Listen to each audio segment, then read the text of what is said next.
Good afternoon, everyone. My name is Dr. Pratik Gandhi. I am Assistant Professor in the Department of Radiology, GMC Nagpur.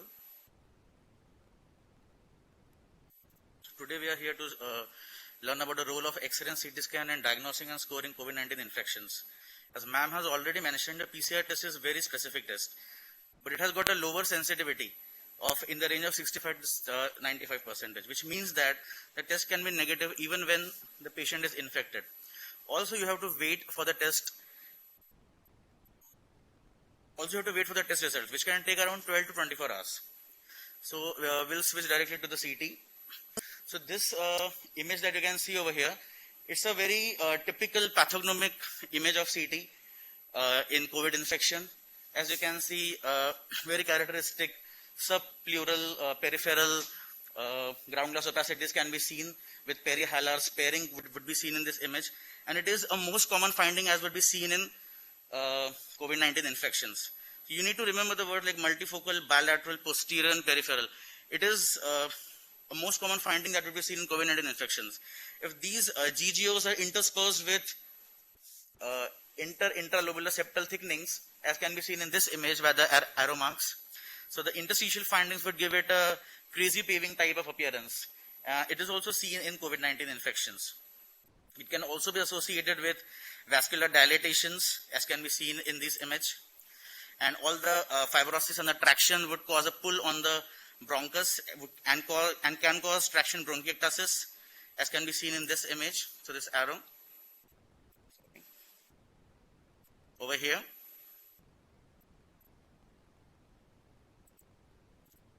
Now all these subpleural atelectatic bands that we are seeing, the architectural distortion, so it actually represents a more chronic course of disease rather than a very acute onset of disease. So as against the RT-PCR, which can detect even the dead viruses, CT scan has got a importance over it because it can also detect whether the disease in its acute, subacute or chronic stage. Also, it has got very important role to categorize the patients into mild, moderate and severe, which RT-PCR cannot do, I think. So the typical findings in COVID-19 as would be seen on a CT are multifocal ground glass opacities in peripheral and basal distribution, posterior predominant and associated with vascular thickening, crazy paving, and very atypical findings that could be seen are cavitation, twin bud, nodular mass and all these things.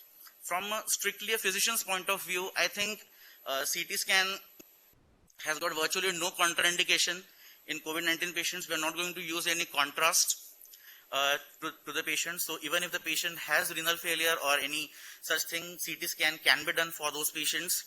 And depending on who the radiologist is, you can get the reports right away because the scan gets completed in under 1 minute on a 120 Siemens machine.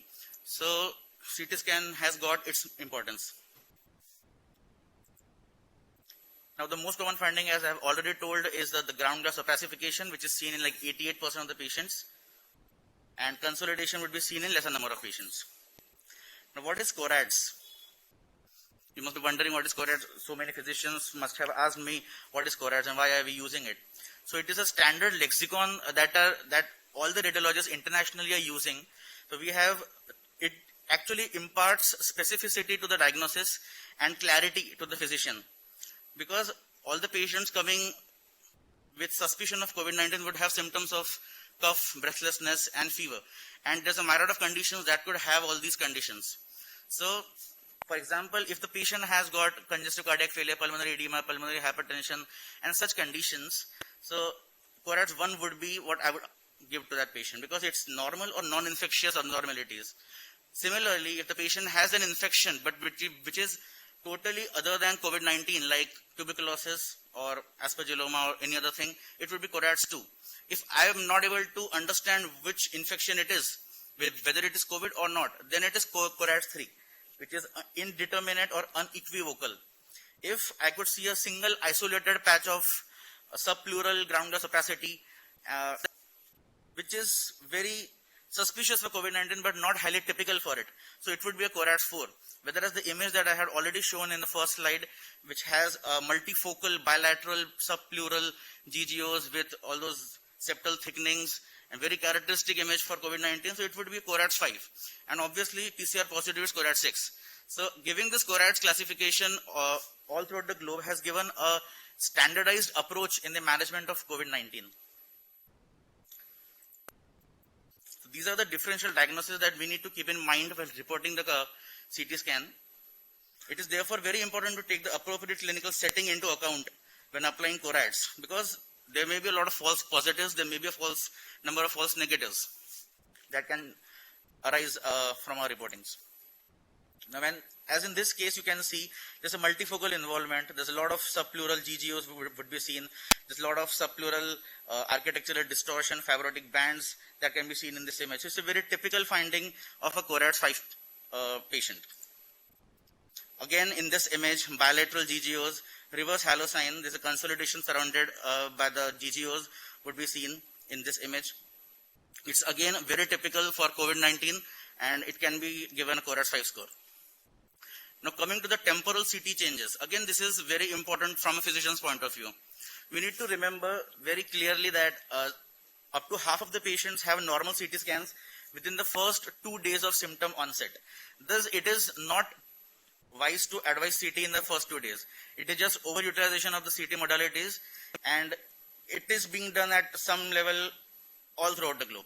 So we need to remember this, that the findings on CT appear usually after 4 days.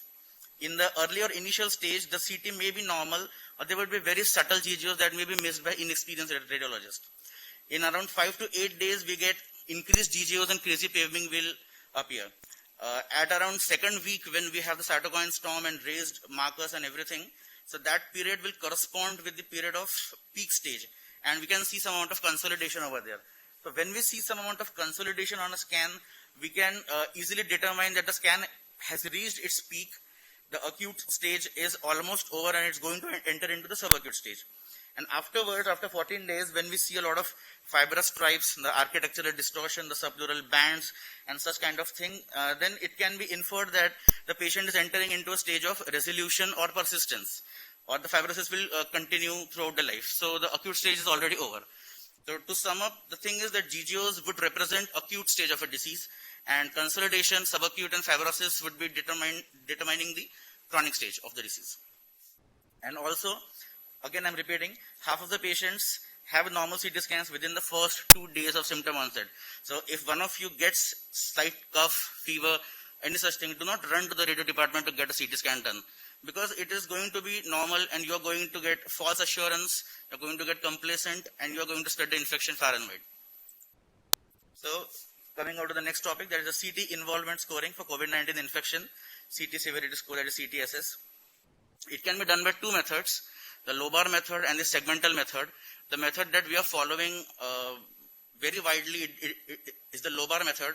I have my reservations about this method, as I think it is slightly incomplete and inaccurate, but still we are following this method, because just follow it with me.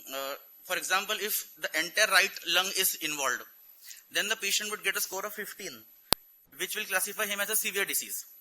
Whereas if entire left lung is involved and right lung is spared, then the patient will get a score of 10. So thus, for equal volumes of lung involvement, we are allowing different scores, because the right lung is being given 15 points, whereas the left is given 10 points. But since we are following this all throughout the globe, I don't think we are going to change it over here also. So this is the infection criteria for single lobe.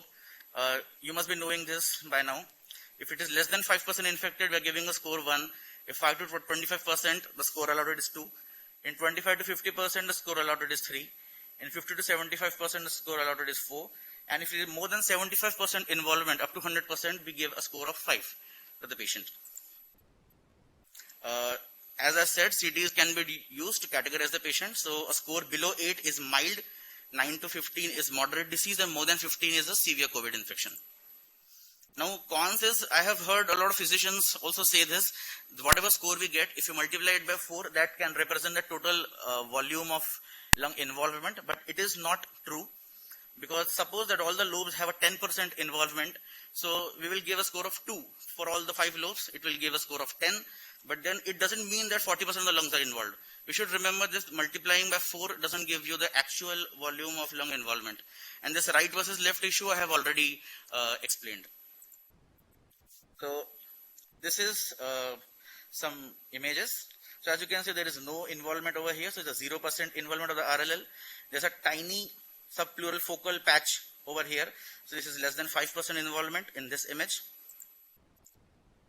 Now over here we have slightly more. This is all just visual assessment, and just by eyeballing. There is no objective method to ascertain whether 25% or 50% or 75% is involved or not. It is just by eyeballing and just by visual assessment and just by how experienced the radiologist is, he will assess and give the scoring to the patient. So in this image, some more amount of lung is involved, so we're giving it 5 to 25. Here some more, so 26 to 50. As you can see, a lot more lung is involved in these images, and almost more than 75% of the lung is involved in these images, like this. Now the second method to assess the CT severity is the segmental method, which assesses the score out of 40. So as we know, there are 18 bronchopulmonary segments in the lung, 10 on right and 8 on left side, but the posterior apical segment for the left upper lobe is subdivided into apical and posterior, whereas the anteromedial basal of the left lower is also divided into anterior and basal. So in short, we get 20 bronchopulmonary segments for 2 lungs, 10 on each side. And then for each divided segment, we give a score of 0, 1 to 2, depending on whether there is no involvement, less than 50 or more than 50% involvement. In this model, there is no moderate disease, there is just mild and severe disease. So mild disease would be a score less than 20, a severe would be a score more than 20, and maximum would be 40 score. So this is slightly more accurate method of assessment, as we are giving equal weightage to both the lungs rather than the lobar method, where we're giving 15 points to right lung and 10 points to left lung, which is slightly inaccurate in my opinion. So CT can play a role in triage of the patients, in categorizing the patients into mild, moderate and severe. It can predict the outcome, predict the worsening of the patient, whether the improvement is being done, and in cases where RT-PCR is not available, or the machines are not working, or it's taking time and such things, we can do a CT scan for the patient. Now coming over to the chest radiography. Chest radiography, as we all know, it is less sensitive, much less sensitive than HRCT thorax. Coming back to CT just for a second, CT scan HRCT thorax has a radiation exposure equivalent to around 100 X-rays, but even having said that, it is still not that much of a radiation exposure. So in case of emergencies, it is always advised to go for HRCT rather than go for chest X-ray, citing the reasons of radiation exposure, because that amount of radiation exposure is not significant enough even in HRCT. So chest radiography in COVID-19, it is much less sensitive as compared to the HRCT thorax, and it can be normal in very early patients and in very mild, subtle cases of COVID-19. The typical findings that we would see are corresponding to the findings that we see in CT also, that is the air space opacity is same findings like peripheral air space opacification, some amount of consolidation, open bilateral, multifocal, peripheral and lower zone in location. The effusions, cavitations, pneumothoraces, lymphadenopathies are very rare in case of COVID-19. So they won't be seen in CT as well as in chest radiography. So as you can see in this image, this X-ray looks absolutely fine. Anyone would report it as a normal X-ray. But as you can see on the CT, some amount of GGOs, patchy peripheral GGOs are seen on this image. So chest X-ray is thus not recommended in the initial evaluation of COVID-19 patients, which is very evident from this image. But chest films then have a rule, then have a use, that they can be used in the follow-up of the disease. For example, this patient, the chest film was normal over here, fairly normal. 4 days later, you can very easily see that there are bilateral consolidations seen in these patients. So chest films can be used for the follow-up of the patients. Like in this disease, a series of chest films have been done, and at 72 hours, we can see a picture of ARDS in this patient. So as we have the CORAD scoring, so the British Society of Thoracic Imaging gave a protocol, gave a reporting pro forma for plain radiography as well. So ideally all the chest X-rays should be reported as classic, indeterminate, non-COVID or normal.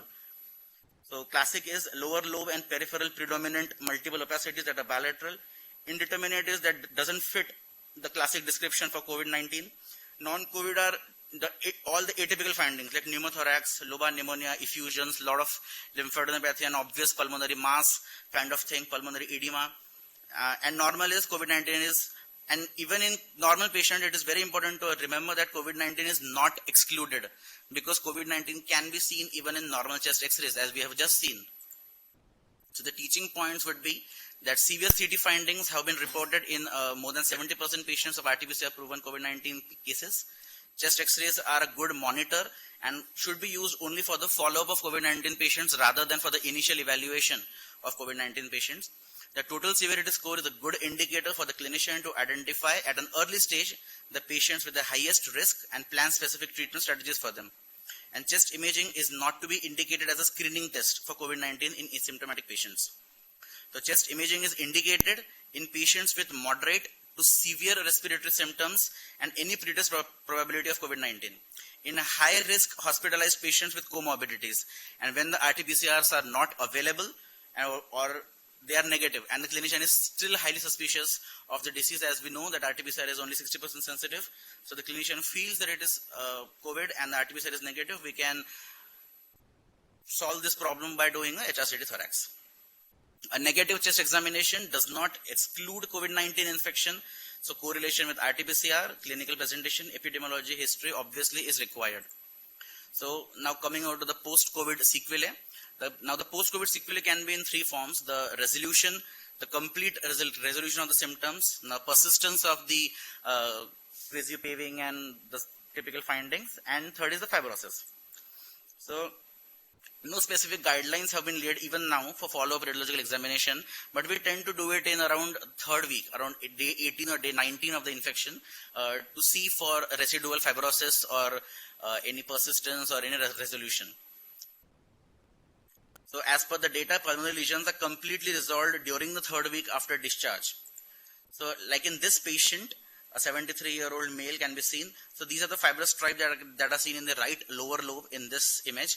And after a while, after like 2 to 3 weeks, there is complete resolution. You can see the stages of resolution. A serial CT imaging is done in this patient. So complete resolution is possible in case of COVID-19 patient in few patients. However, more than 40% of the patients demonstrated residual abnormalities, like the GGOs, that is the ground glass opacities, and the fibrous stripe can be seen even after 3 weeks up to months after the infection has subsided. Like in this case, you can see that a crazy paving is seen in bilateral lower lobes in this image, and it is persisting even after few months. It has not changed into fibrosis. There are still a lot of GGOs surrounding it, signifying some amount of inflammation, some amount of active disease, and there's a persistence in this patient. As far as fibrosis is concerned, you can see there's a bilateral extensive areas of GGOs and consolidation in this image with prevalent peripheral distribution in the upper and lower lobes. And after 4 months, as you can see in these three images, the persistence of diffuse thickening of the lobular septations would be seen, and with the fibrotic appearance. So, as per the clinician's advice, antifibrinolysis would be given to these patients. So, finally, just stay safe and thank you.